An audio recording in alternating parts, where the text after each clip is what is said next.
मैं प्रथम माँ प्रतिक्रिया चाहिए माँ समस्ते भावुंटे कैमेरा जरिए आप माटीर मूर्ति सतरे आप माटीर मूर्ति ना जीवंत मूर्ति जीवंत माँ को आगमन रे धरापृष्ठ उत्सव मुखर चारिआडे माँ को वंदना राजधानी तमाम विभिन्न पूजा मंडप आम बुलिलु केउठी चांदीर मेढ़ तो केउठी सुना मुकुट हेले आम एमती एक मंडप रे अच्छु जो माँ मृण्मयी मूर्ति नुहे बर माँ मूर्ति जीवंत आपको दृश्य देखा चाहिए ब्रह्मकुमारी ईश्वरीय विश्वविद्यालय पक्ष आयोजित होता है संपूर्ण अलौकिक चैतन्य देवी मंडप रे जो मूर्ति देखुं माँ दुर्गा मूर्ति देखु माँ सरस्वती माँ लक्ष्मी जो प्रतिभा देखुं आप समस्ते होती जीवंत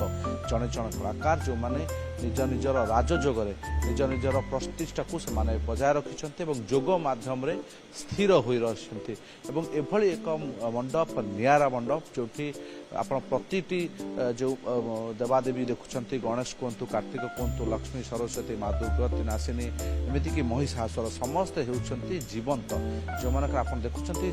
आखि पलक पड़ूना जो से माने पूजा बस लोके मैंने आराधना करुँच दर्शाऊँच जे राजयोगर कौन महिमा रही आम आलोचना करवा आम सहित भौणी रही से विषय प्रतिक्रिया नवा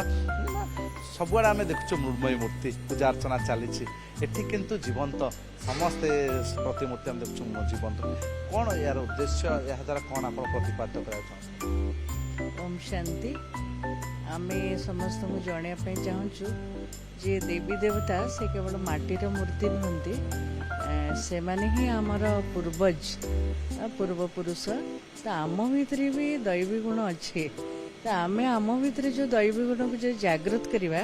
आम भी भली श्रेष्ठ चरित्रवान हो पार महान हो पार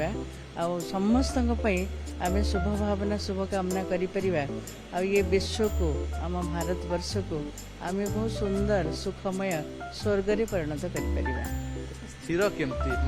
समस्ते एते स्थिर आखि पलक भी पड़ुनी से माने समस्ते परमात्मा को मन पकाउछन्ति कारण देवी मान को शिव शक्ति कहा जाए तो शिव परमात्मा जे सर्वशक्तिवान से तांको जेहेतु ध्यान कर मन रे मन पकाउछन्ति तो तांको मन रे से बहुत शक्तिर अनुभव करछन्ति एवं तांको भितरे जे मु प्रकृति रे दुर्गा मु दुर्गति नासिनी मु शिव शक्ति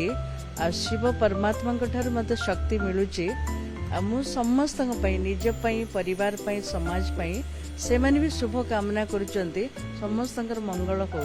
समस्त सुखरे रुहतु समस्त स्वास्थ्य ठीक रहो आ समस्त समस्यार समाधान हो जाए निहाती शुणुले प्रतिक्रिया जे समस्त भितर दैवी गुण रही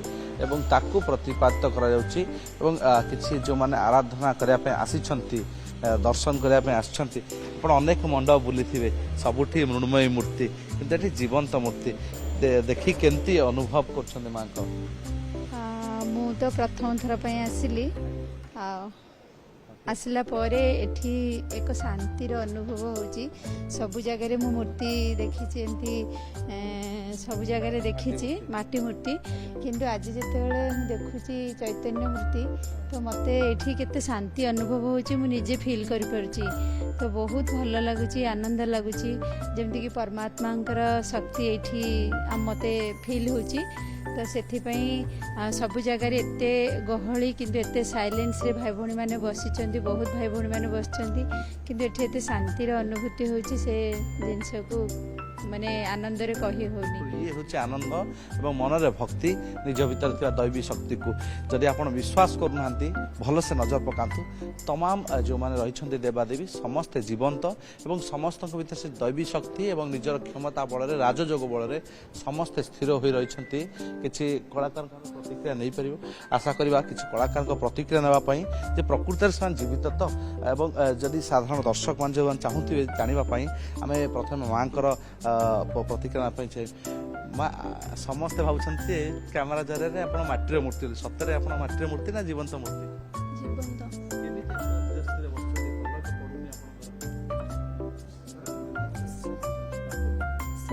शक्ति द्वारा शिव को याद करके ईश्वर को याद करके आज्ञा आज्ञा आज्ञा ମାଙ୍କ ପ୍ରତିଷ୍ଠା ବି ସବୁବେଳେ ସମ୍ମୁଖକୁ ଆସୁଛି ବାବାଙ୍କ ଶକ୍ତି ୟାଦ କରିକି ସବୁ କିଛି କରିବୁ। ଏଥିରୁ ଆପଣ ଅନୁମାନ କରିଥିବେ ସମସ୍ତ କଳାକାର ଏଥିରେ ଜୀବନ୍ତ ଏବଂ ଏବେ ଶୁଣୁଥିଲେ ମଧ୍ୟ ସେମାନଙ୍କ ଭିତରେ ସେ ଯେଉଁ ଭାବନା ଆସୁଛି ଯେତେବେଳେ ମାଙ୍କର ପୂଜା ଅର୍ଚ୍ଚନା ଚାଲିଛି ଚାରିଆଡ଼େ ମାଙ୍କର ଆରାଧନା ଚାଲିଛି ସେତେବେଳେ ଇଏ ଏକ ନିଆରା ମଣ୍ଡପ ଯେଉଁଠି ଦେବୀଙ୍କର ଚୈତନ୍ୟ ମଣ୍ଡପ ଯେଉଁଠି ଦୈବିକ ଲୌକିକ ଆପଣ ଚିତ୍ର ଦେଖୁଛନ୍ତି ନିହାତି ଭାବରେ ଇଏ ବିରଳ ଏବଂ ଗୋଟେ ଭାବନା ମନ ଭିତରେ ଯେତେବେଳେ ଭକ୍ତି ଆସେ ମନ ଭିତରେ ଯେତେବେଳେ ମାଙ୍କ ପ୍ରତି ଆବାହନ ଭାବନା ଆସେ ସେତେବେଳେ ଏଭଳି ଏକ ମଣ୍ଡପ ନିହାତି ମନ ଭିତରେ ସେ ଭକ୍ତି ସୃଷ୍ଟି କରିଥାଏ। ଭୁବନେଶ୍ୱରରୁ କେଉଁ ବିଭୁଙ୍କ ସହ ଅତୁଲ୍ୟ ବାଉତ।